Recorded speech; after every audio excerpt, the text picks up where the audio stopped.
அதிமுக பொதுச் செயலாளர் எடப்பாடி பழனிசாமியின் பேச்சிற்கு கண்டனம் தெரிவித்து வெளியான அறிக்கை போலியானது என ஆம்புலன்ஸ் சங்க தலைவர் பிபின் தெரிவித்துள்ளார். வேலூர் மாவட்டம் அணைக்கட்டு தொகுதியில் அதிமுக பொதுச் செயலாளர் எடப்பாடி பழனிசாமி பரப்புரை மேற்கொண்டபோது நோயாளி இல்லாத ஆம்புலன்ஸ் ஒன்று கடந்து செல்ல முயன்றது. அப்போது அடுத்த கூட்டத்தில் வேண்டுமென்றே ஆளில்லாத ஆம்புலன்ஸ் வந்தால் அதன் ஓட்டுநர் நோயாளியாக செல்வார் என எடப்பாடி பழனிசாமி பேசியிருந்தார். இதற்கு கண்டனம் தெரிவித்து வெளியான அறிக்கை போலியானது என தமிழ்நாடு தனியார் ஆம்புலன்ஸ் ஓட்டுநர்கள் மற்றும் உரிமையாளர்கள் சங்க தலைவர் பிபின் தெரிவித்துள்ளார். இதுகுறித்து நெல்லையில் செய்தியாளர்களிடம் பேசிய பிபின், தனியார் ஆம்புலன்ஸ் ஓட்டுநர்கள் மற்றும் உரிமையாளர்கள் சங்கம் எந்த கட்சியையும் சார்ந்தது அல்ல என கூறினார்.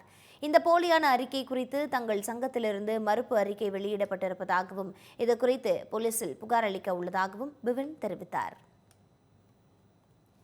நேற்று எடப்பாடியார் அவர்கள் பேசின ஒரு கட்சி மீட்டிங்ல என்ன பண்ணிருக்காங்கன்னா, ஒரு ஆம்புலன்ஸ் ஒன்று நுழையும் போது அவங்க வந்து அவதூறா பேசிட்டாங்கன்னு சொல்லி ஒரு இஷ்யூஸ் போயிட்டு இருக்குது. இது என்ன பண்ணிருக்காங்க அப்படின்னா, என்னோட பேரை மென்ஷன் பண்ணி ஒரு ஃபேக்கா ஒரு லெட்டர் பேட் ஒன்று கிரியேட் பண்ணிருக்காங்க. நம்ம சங்கத்து மூலமா நாங்க எங்கேயுமே கொடுக்க கிடையாது.